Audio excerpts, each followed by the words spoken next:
Assalamualaikum warahmatullahi wabarakatuh. Selamat pagi teman-teman dan selamat pagi Bu Rizky Amelia. Di sini kelompok 5 kami akan mempresentasikan tentang materi populasi dan sampel yang beranggotakan Fahdiatul Faida, Fauzianini Alfiani, Hamdil Ma'la, Azharinul Setiawan, dan Mas Zainul Furqan. Baik, di sini saya akan menjelaskan tentang pengertian dari populasi dan sampel. Menurut bahasa, populasi diartikan sebagai penduduk yang sifatnya universal.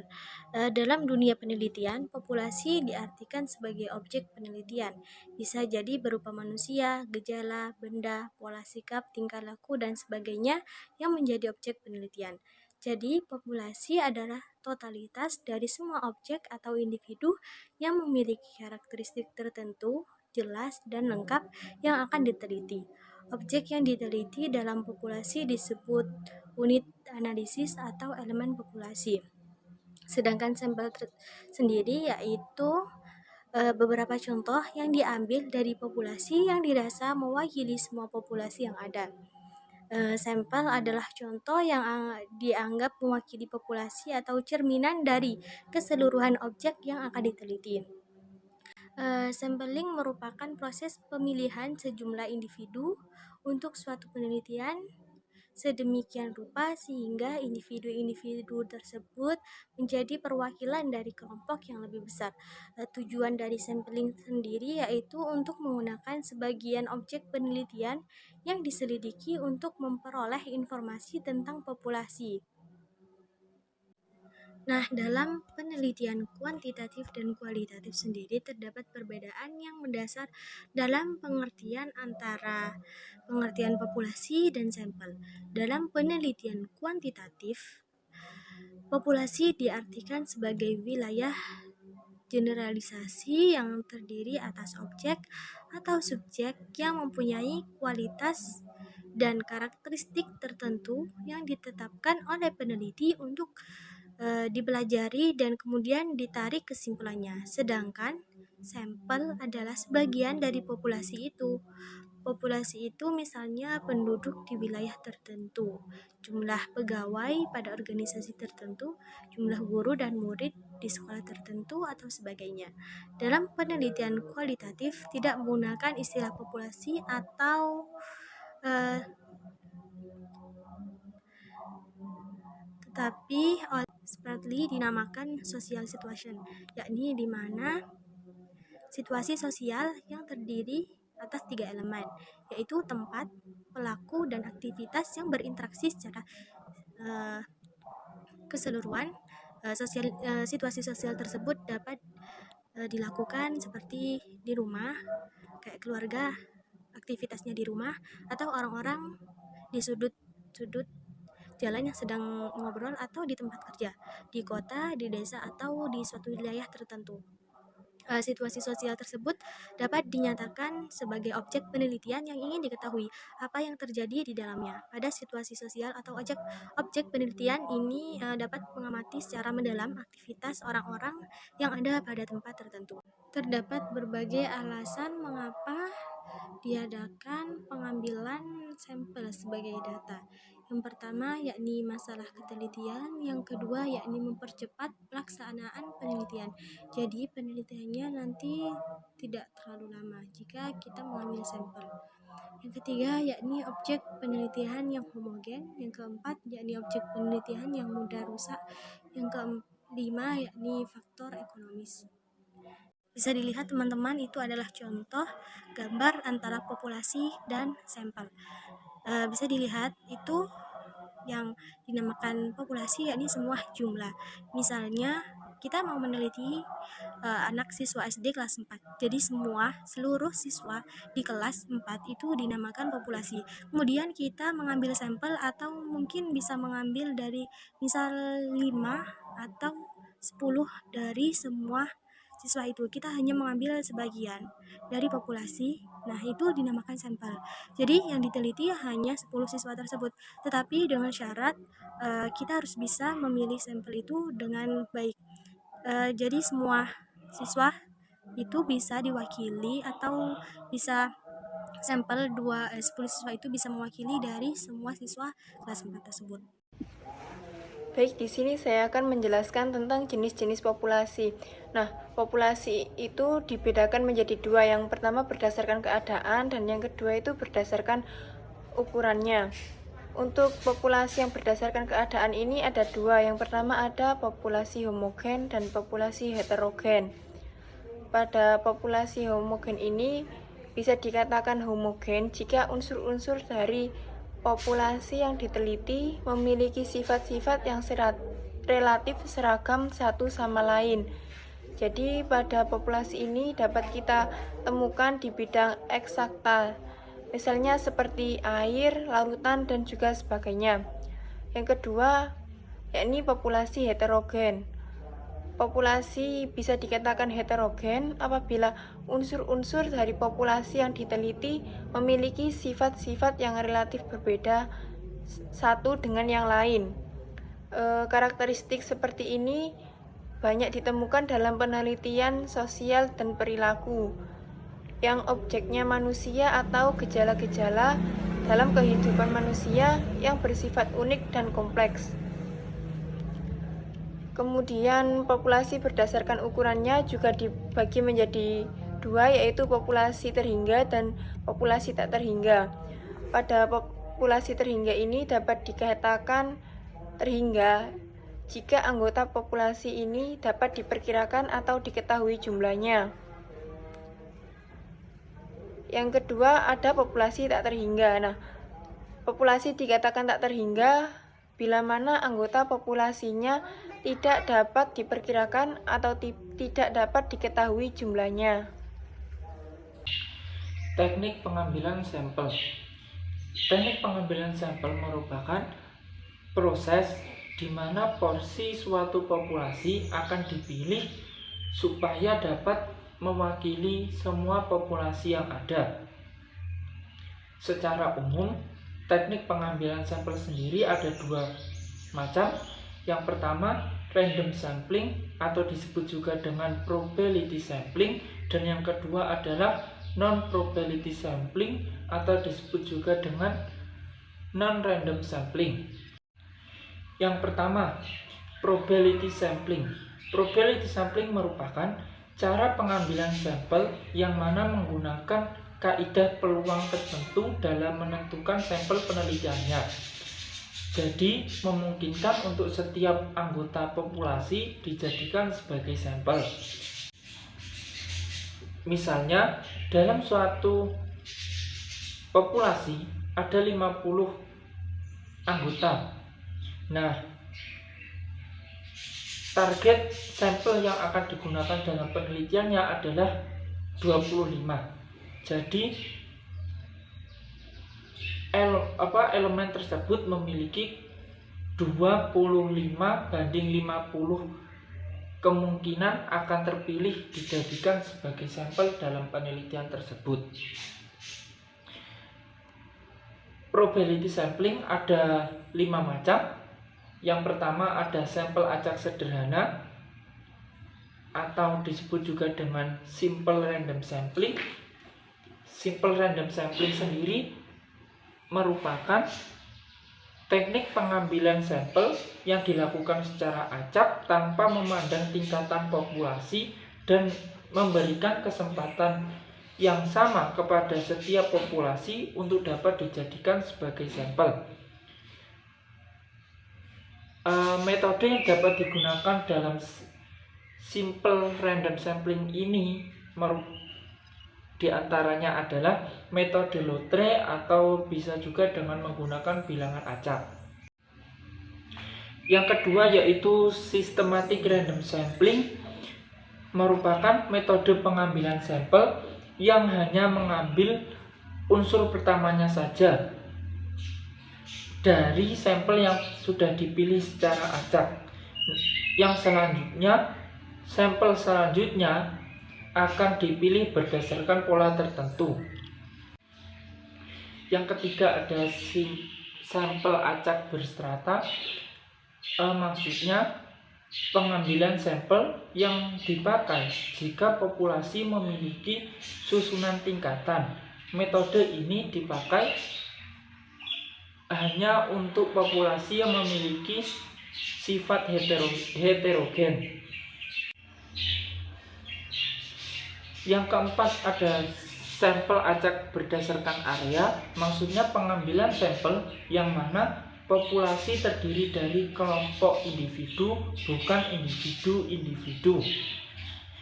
Yang kelima ada sampel wilayah bertingkat, maksudnya penggunaan beberapa metode secara bersamaan untuk menghasilkan penelitian yang efektif dan efisien. Selanjutnya kita masuk ke dalam pembahasan non-probability sampling. Non-probability sampling sendiri merupakan kebalikan dari probability sampling yang terdiri dari 6 macam. Yang pertama ada purposive sampling, maksudnya teknik pengambilan sampel dengan mempertimbangkan pertimbangan tertentu sehingga peneliti bisa menilai siapa saja yang sebaiknya berpartisipasi dalam penelitian yang dia lakukan. Biasanya digunakan oleh awak media untuk memilih siapa subjek yang akan dianggap dapat mewakili publik. Kelebihan dari metode ini yaitu membutuhkan Kelebihan dari metode ini yaitu waktu dan biaya yang digunakan lebih efektif, sedangkan kelemahannya adalah rawan salah memilih subjek.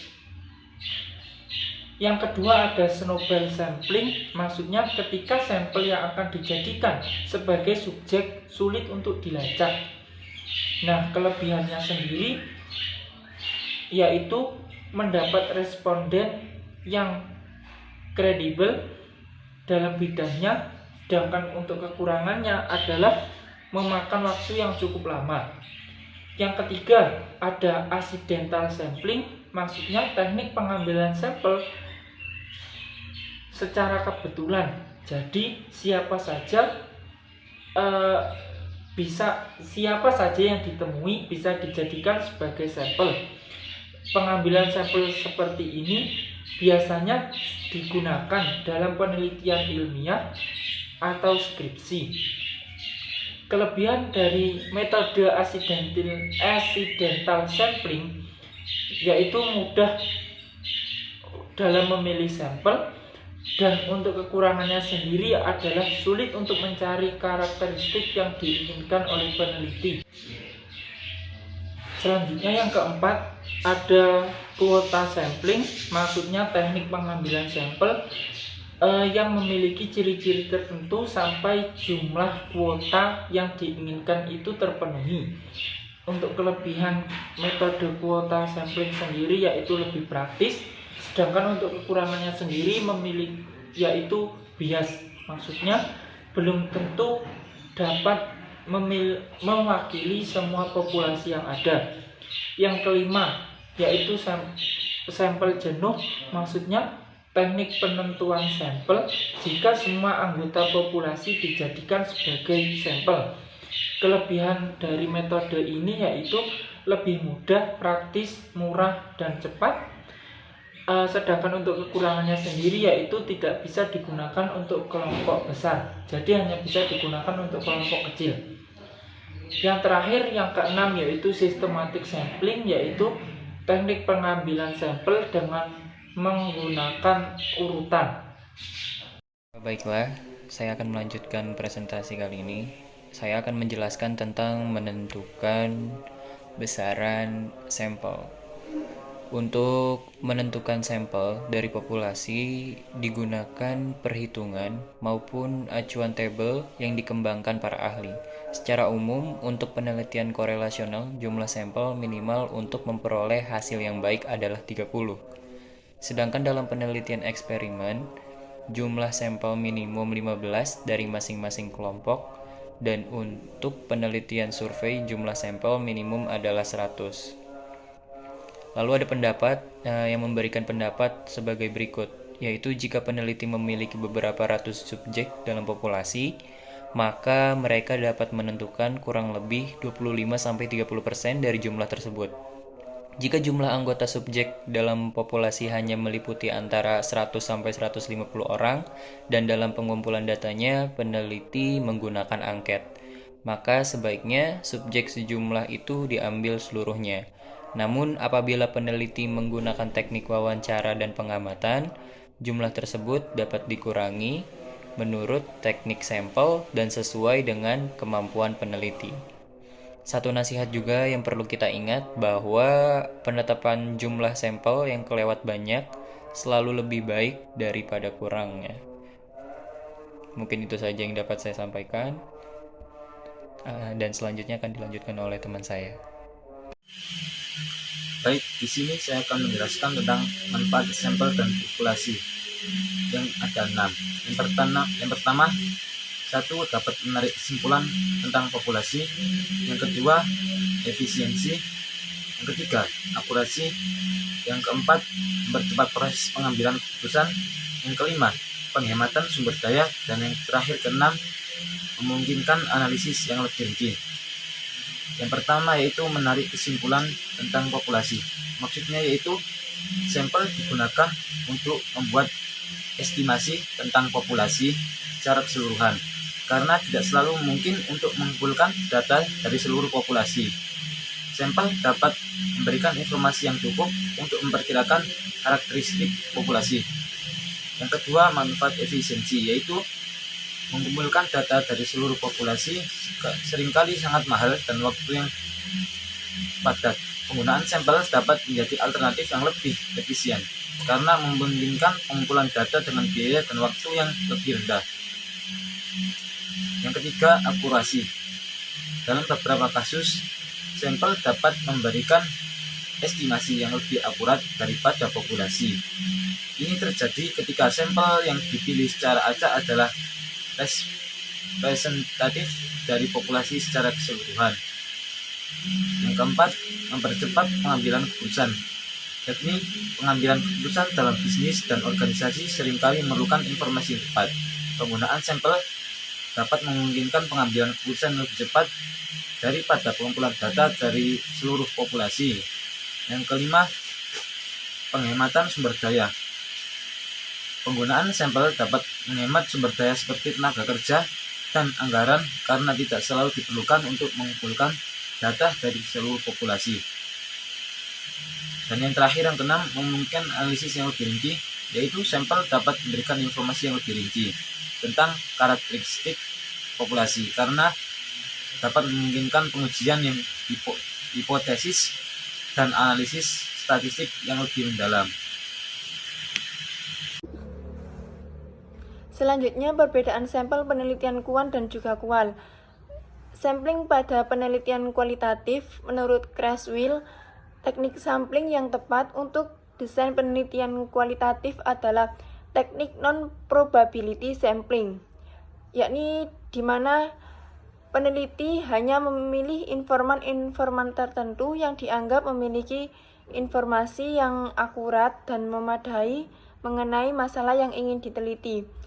Jadi di sini peneliti itu langsung menyeleksi individu berdasarkan posisinya dalam penelitian dengan memperhitungkan bahwa mereka memiliki informasi yang dibutuhkan, memahami permasalahan penelitian, dan merupakan pusat fenomena dalam penelitian itu. Sehingga sampel kualitatif itu lebih cenderung dipilih secara purposif, hanya dipilih informan tertentu, dibandingkan teknik pengambilan sampel random ataupun secara acak, karena penelitian kualitatif biasanya itu memfokuskan diri meneliti sekelompok kecil orang yang terlibat dalam peristiwa dan melakukan studi mendalam terhadap mereka. Jadi di sisi lain, peneliti kualitatif dalam mengupas kasus itu cenderung menggunakan banyak orang agar jumlah sampel yang dicari memenuhi kriteria menurut standar statistik. Sampling penelitian kuantitatif. Teknik sampling yang tepat untuk desain penelitian kuantitatif adalah teknik probability sampling, yakni di mana peneliti memberikan kesempatan yang sama kepada semua orang yang masuk dalam kriteria untuk terpilih menjadi responden pada penelitian tersebut. Menurut Creswell juga, untuk penelitian kuantitatif, pemilihan sampel bisa dilakukan secara acak, di mana memberi kesempatan yang sama kepada semua orang yang terpilih untuk menjadi bagian dalam responden.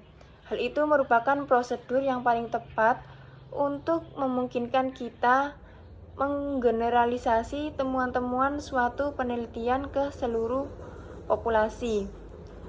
Teknik sampling yang memberikan kesempatan yang sama kepada subjek penelitian untuk terpilih menjadi sampel disebut dengan probability sampling. Sebuah teknik pengambilan sampel dinamakan probability sampling apabila telah memenuhi kriteria. Kriteria yang pertama yakni semua unit yang dianalisis mempunyai kesempatan yang sama untuk terpilih dalam seleksi.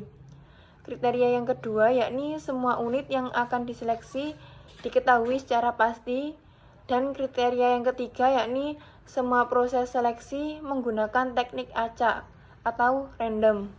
Demikian presentasi dari kelompok kami. Apabila ada kurang lebihnya mohon maaf yang sebesar-besarnya. Wassalamualaikum warahmatullahi wabarakatuh.